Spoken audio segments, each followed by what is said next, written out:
Hello and welcome to Leveraging AI, the podcast that shares practical, ethical ways to leverage AI to improve efficiency, grow your business, and advance your career. This is Isar Meitis, your host, and this is a short weekend news edition of the Leveraging AI show.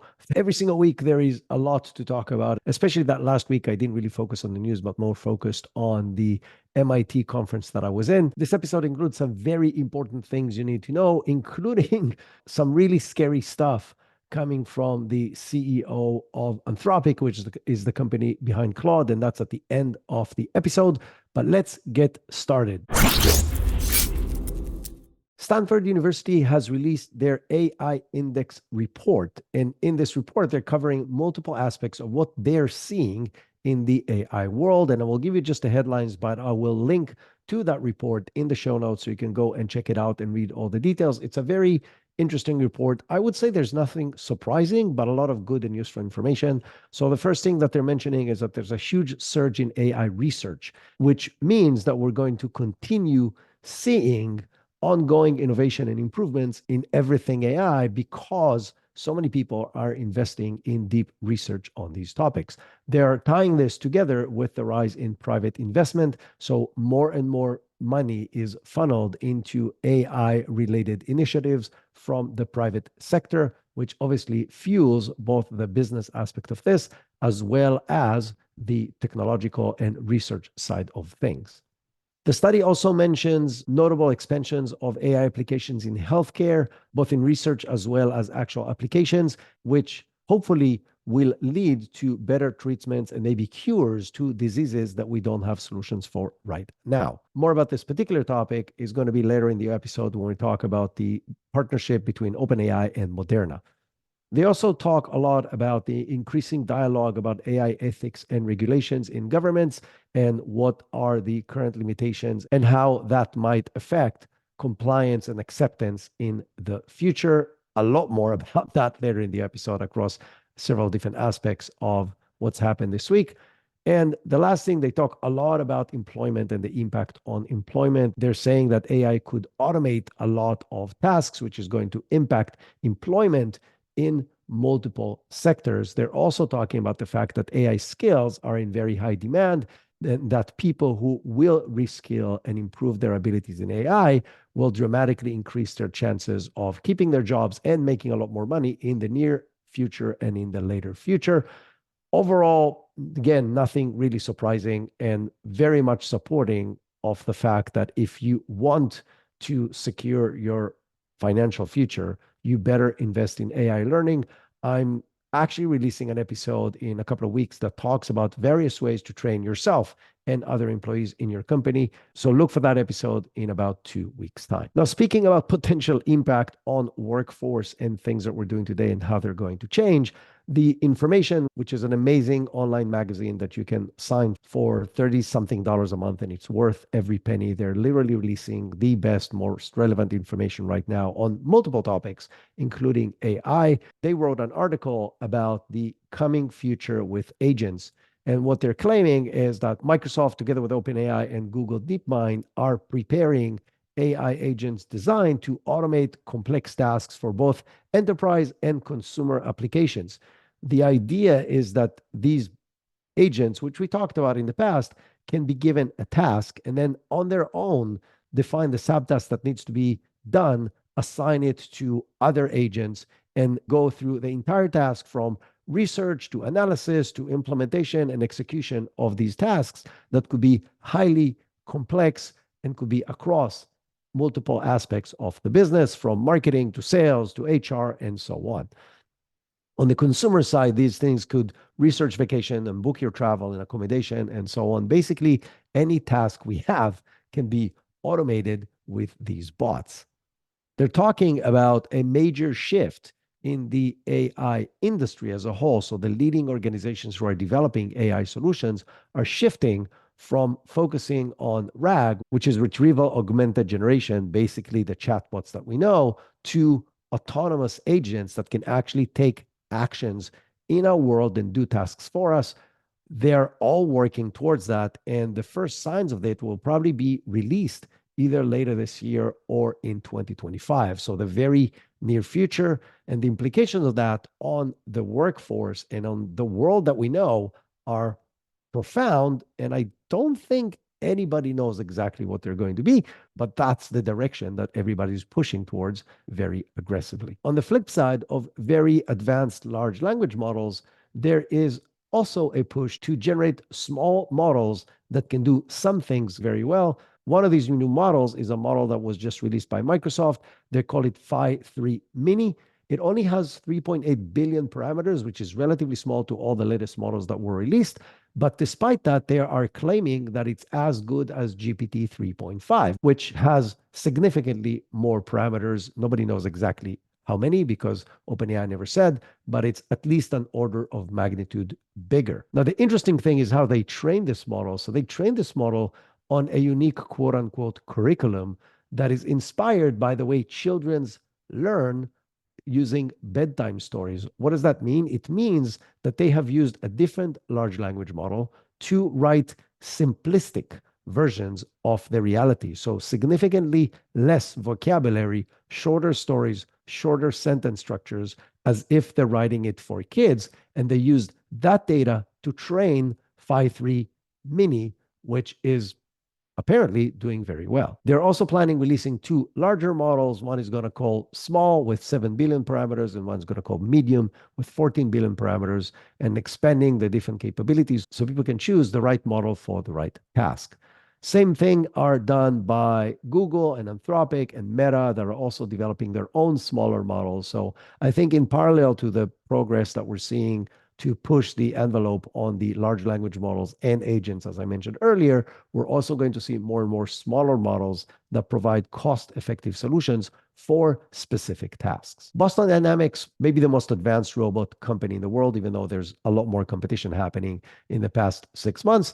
They're still probably in the lead. They just released a really interesting, scary, cool, depending who you ask, video of their latest robot. The latest robot is the first that is electrical and not hydraulic, and it's allowing it to be a lot more agile and capable than their previous Atlas models. The video is somewhat creepy. It's showing the robot laying on the ground and then standing up in a really weird way, like rolling up, and it's worth watching. It's a short video. Just look it up on YouTube and you'll be able to find it. But the interesting thing about this robot is it's more agile, faster, and more capable than the previous robots.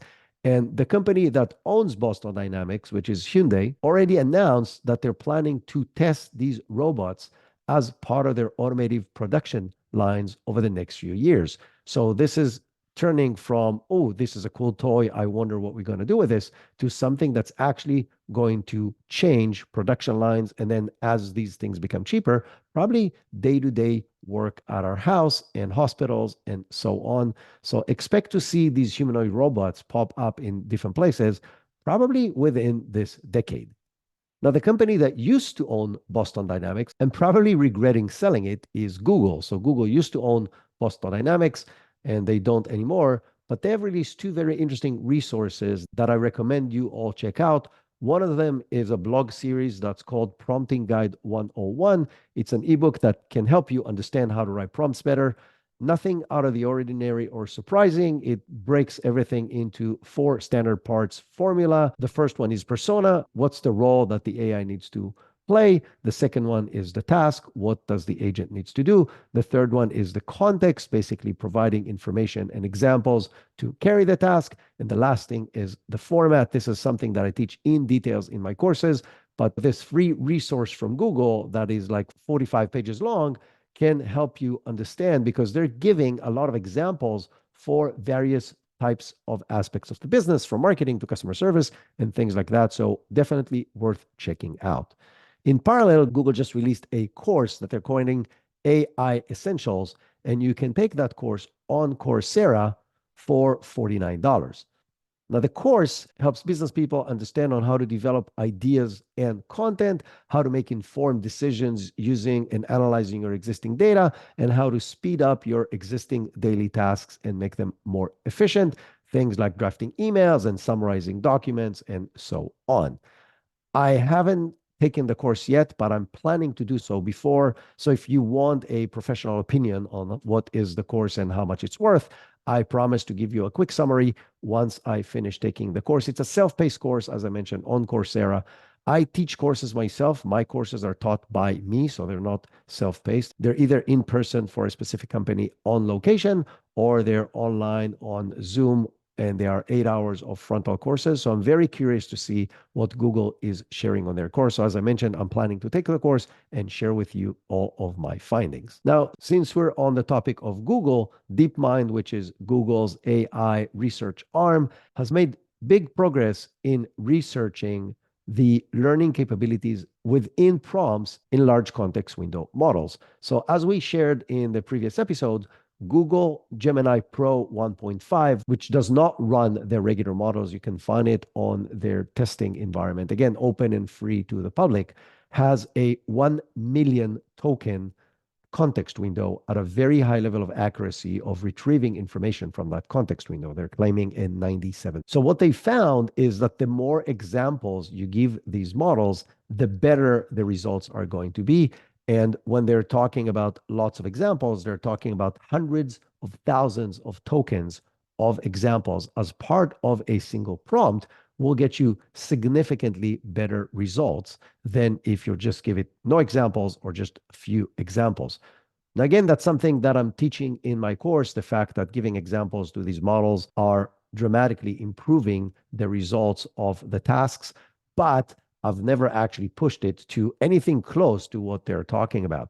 So they're claiming that what they call ICL, in context learning, basically the ability to add more and more examples, what's called in the professional language, many shot prompting versus zero shot prompting when you give it no examples, few shot prompting when you give it a few examples, and many shot prompting when you give it a lot of examples. They're taking it to the extreme, and they're saying that the impact on the results is very significant because the model can actually learn from the content within the prompt, even if it's information it did not have in its original training content. Where does this lead us?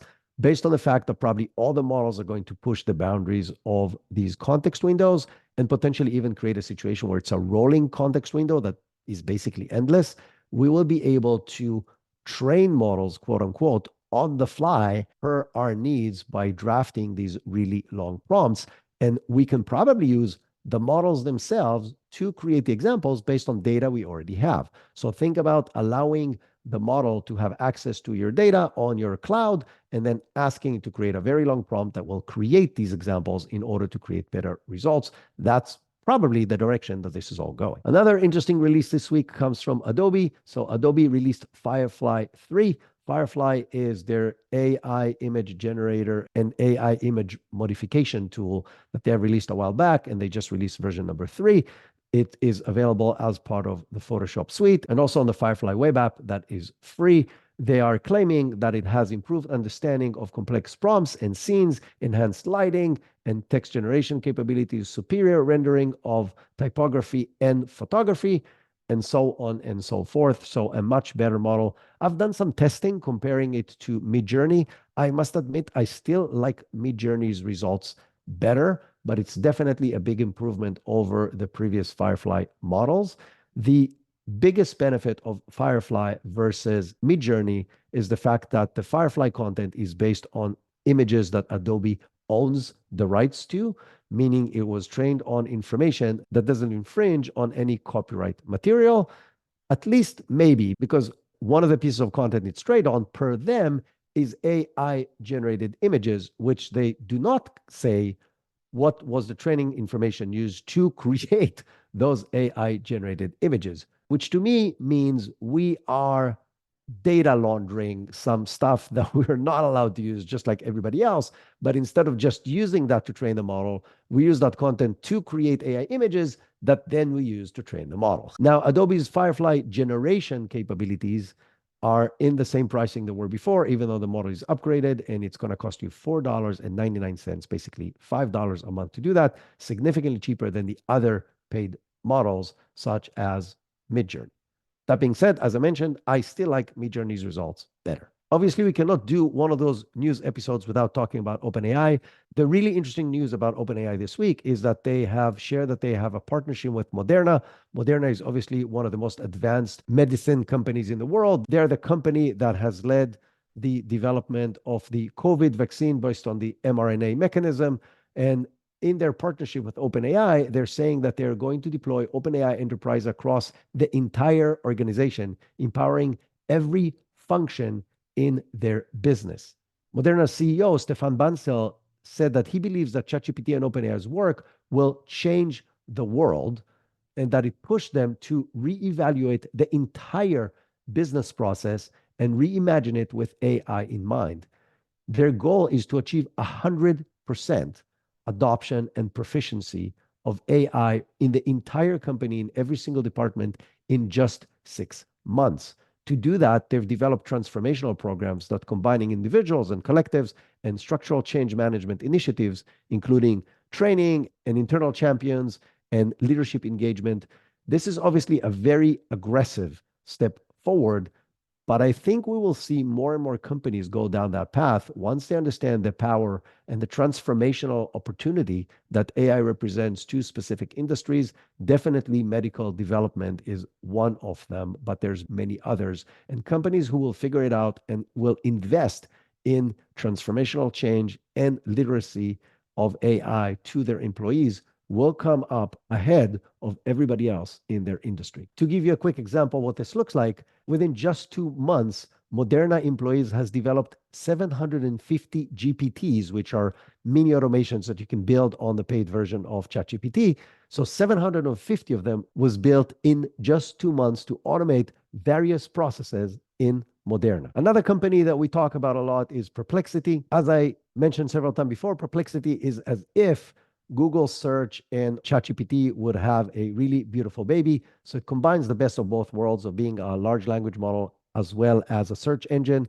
They just raised $62.7 million with a valuation of over $1 billion from some very known investors such as Jeff Bezos and Databricks and NVIDIA and a few other big names. So definitely a company to follow. I use Perplexity now for probably more than 50% of my searches. The rest are still in Google, but it's a very powerful and capable tool. I had the opportunity to meet their CEO last week at MIT, and the future that he's describing is definitely compelling, and they're doing it at a very cost-effective way.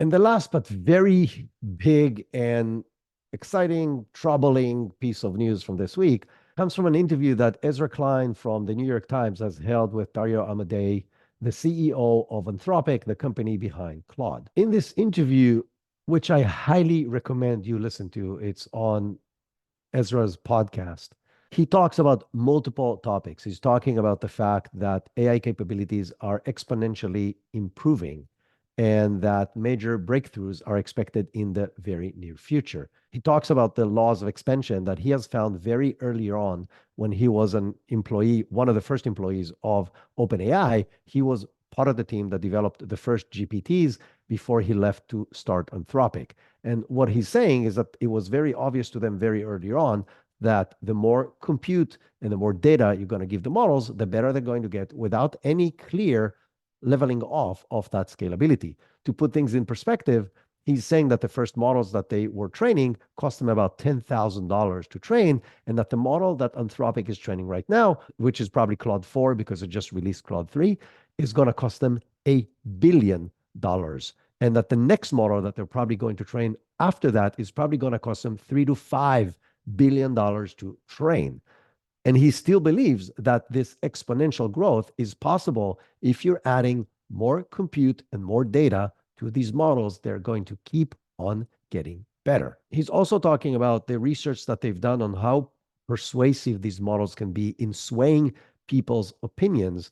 And now I'm quoting, Claude 3 Opus, which is the largest version of Claude 3, could be changing people's minds on important issues. The largest version of our model is almost as good as a set of humans we've hired at changing people's minds. And this is the current model is as good as top people who are psychologists and scientists in trying to shape people's opinions. That's obviously very scary because it means anybody who has access to these tools, which is anybody, can use them to sway people's minds on multiple topics in order to shift the opinion of billions of people towards what they think. But that's not even the most scary part in the interview. The most scary part in the interview is Ezra is asking him about safety. And Dario shares that they have what they call ASI, which stands for AI safety level. And there's 4 levels of that. ASI 1, 2, 3, and 4. ASI 1 is smaller models that represent no risk. ASI 2 are models that can generate some risk that can most likely be contained. And he's claiming that the current models that are available, meaning they're Claude 3 and probably GPT-4 and GPT-5, as we know, is coming in the very near future, and nobody knows exactly what that entails. And the other large models, such as Gemini from Google, are at ASI 2 level. But he's saying that ASI 3 and ASI 4 represent significantly higher risk. So ASI 3 represents serious risk of misuse in generating biological weapons and cybersecurity, as an example. And ASI 4 could represent a potential catastrophic risk to the human race by destabilizing geopolitical situations or other impacts on our society. He's saying that ASI 3 is coming most likely this year or in 2025, and that ASI 4 models potentially can be deployed between 2025 and 2028. Again, 2025 is next year. But even if it's 2028, it's 3 years from now, we might have models that represent existential threat to our way of life. And yet they're working on them and deploying them. And when Ezra was pushing him to see what they're doing about it, he did not have a good answer. He was really dodging that, basically saying, everybody is working on this, so it doesn't matter if we do this or not, somebody else will. That to me is a really bad answer when you're dealing with something that you are one of the most smartest people in the world on this topic, and you know it might represent an existential threat to the way we live.